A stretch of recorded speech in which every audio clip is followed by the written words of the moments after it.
जो सभी को मेरा आशीर्वाद सुप्रभात सबका स्वागत है। अब पहले पद का अर्थ लेकर के हम आपके सामने उपस्थित हैं। पहले पद में देखिए क्या है, उद्धव तुम हो अति बड़ भागी। जब श्री कृष्ण ने उद्धव को गोकुल भेजा है गोपियों को प्रेम का संदेश सुनाने के लिए, योग का संदेश सुनाने के लिए, तो गोपियाँ उनकी बातों को सुनती हैं और सुन करके उद्धव पर व्यंग करती हैं कि जो श्री कृष्ण के पास रह के आया, श्री कृष्ण जो है प्रेम की साक्षात मूर्ति हैं, उनके साथ रह लिया, रहने के बाद भी उनको समझ में नहीं आया कि ये कौन है, ये अलग, इनका अलग है, निर्गुण ब्रह्म के उपासक हैं, इनका ब्रह्म का कोई रूप रंग आकार नहीं है। लेकिन गोपियाँ तो श्री कृष्ण से प्रेम करती हैं, एकमात्र उन्हीं से प्रेम करती। लेकिन यहाँ पर उनकी बातों को सुन करके ये उद्धव पर व्यंग करती हैं। कैसे सुनिए, उद्धव तुम हो अति बड़ भागी। हे उद्धव तुम तो बड़े भाग्यवान हो। कैसे?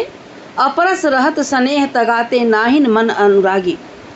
तुमने तो स्नेह रूपी धागे का कभी स्पर्श ही नहीं किया, न ही तो तुम्हारा मन किसी के प्रेम में रमा। तुम इतने भाग्यवान हो, तुमने प्रेम के बारे में तुम्हें कोई जानकारी ही नहीं, न प्रेम में तुम्हारा कभी मन लगा। जिसने प्रेम रूपी धागे का स्पर्श ही नहीं किया, जिसने प्रेम के बारे में कोई जानकारी ही नहीं, वो तो बहुत भाग्यवान है।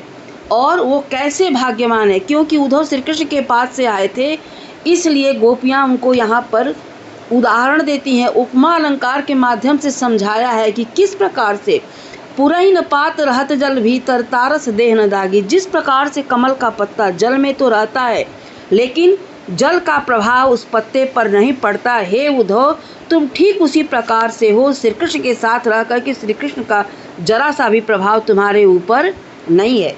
दूसरा उदाहरण देखिए, ज्यों जल माह तेल की गागरी बूंद न ताको लागी। हे उद्धव तुम तेल के चिकने घड़े की तरह से हो, जिस पर कि पानी की बूंद का बिल्कुल असर नहीं पड़ा, क्योंकि श्री कृष्ण के पास से आए हो, उनके प्रेम का बिल्कुल प्रभाव तुम्हारे ऊपर नहीं है। बिल्कुल साफ कह दिया। और क्या बोला, प्रीति नदी में पाँव न बोरियो दृष्टि न रूपी परागी। प्रेम रूपी नदी में जब पैर ही नहीं डाला तो तुम्हें प्रेम के बारे में कोई जानकारी नहीं है। यानी जिस साक्षात प्रेम की मूर्ति के पास से तुम रह कर आए हो, लेकिन तुम बिल्कुल उनसे अनासक्त हो, कोई दूर दूर तक तुम्हारा कोई वास्ता नहीं है, निर्लिप्त हो। जैसे कि कमल का पत्ता पानी में रह कर भी पानी से दूर रहता, तेल का चिकना घड़ा भी पानी में डालने से उस पर तेल पर पानी का कोई प्रभाव नहीं पड़ता। हे उद्धव जब तुमने प्रेम किया ही नहीं, प्रेम रूपी नदी में पैर डाला ही नहीं, किसी रूप सौंदर्य पर मोहित हुए ही नहीं, तो तुम्हें क्या कहती हैं, तुम्हें क्या जानकारी, कुछ भी पता नहीं है। सूरदास अबला हम भोरी गुड़ चाटी ज्यों पागी।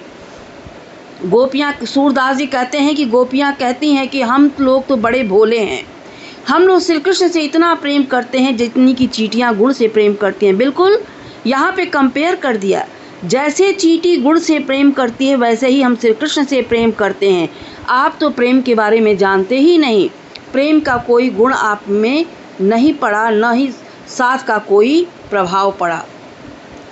अब यहाँ पर देखिए, तुम हो अति बड़ भागी। पहली पंक्ति में यहाँ पर गोपियों ने श्री उद्धव को व्यंग बोला है। उद्धव इतने भाग्यवान हैं कि किसी के रूप में, किसी के प्रेम में कभी भी आसक्त नहीं हुए, तो उन्हें कोई कष्ट ही नहीं सहन करना पड़ा। यहाँ पे श्लेष अलंकार है, अति बड़ भागी, यानी तुम बहुत भाग्यवान हो, व्यंग किया है। एक तो भाग्यवान इस अर्थ में कहा कि जब प्रेम किया ही नहीं तो तुम्हें कोई कष्ट ही नहीं, तुम उसको उसकी अनुभूति ही नहीं है। दूसरा भाग्यवान व्यंग किया कि उनके पास रह कर भी तुमने उनके रूप को जाना नहीं, श्री कृष्ण की महत्ता को जाना ही नहीं है। सबसे अहम बात है, यहाँ पे सूरदास जी कहते हैं कि गोपियाँ कहती हैं कि हम लोग तो बहुत सरल हैं, बहुत भोले हैं, और जिस प्रकार से चींटी गुड़ से लिपट जाती उसी प्रकार से हम लोग श्री कृष्ण के प्रेम में उनसे हम इतना अत्यधिक प्रेम करते हैं, किसी प्रकार का कोई बनावटीपन नहीं है। इसमें पुरैन पात, कमल के पत्ते का और तेल के घड़े का उदाहरण दे करके उद्धव पर व्यंग किया है।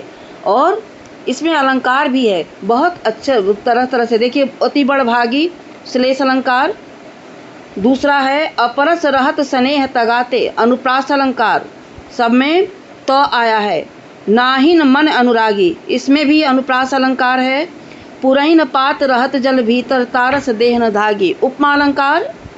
ज्यों जल माह तेल की गागरी बूंद, इसमें भी उपमा अलंकार है। प्रीति नदी में रूपक अलंकार है, प्रेम रूपी नदी। फिर सूरदास अबला हम भोरी, गुर चाटी ज्यों पागी, यहाँ भी उपमा अलंकार है। ज्यों शब्द ब्रज भाषा में उपमा अलंकार का वाचक शब्द है। पहचानने के लिए ये सबसे समझ लीजिए कि ज्यों शब्द आया है उपमा अलंकार है, यानी बिल्कुल कंपेयर कर दिया। सिमली, जैसे अंग्रेजी में आप सिमली पढ़ते हैं, वैसे ही ब्रज भाषा का ये अनुवाद है। सबसे बड़ी बात कि ये श्रृंगार रस है, वियोग श्रृंगार है। गोपियाँ श्री कृष्ण से प्रेम करती हैं और श्री कृष्ण स्वयं न आकर के उद्धव को भेजते हैं, उस पर गोपियों का ये कथन है। दूसरा है इसमें अनुप्रास अलंकार भी है। अलंकारों का बहुत अच्छा इसमें श्रृंगार रस है। जहाँ पे प्रेम का वर्णन होता है वहाँ पे माधुर्य गुण होता है।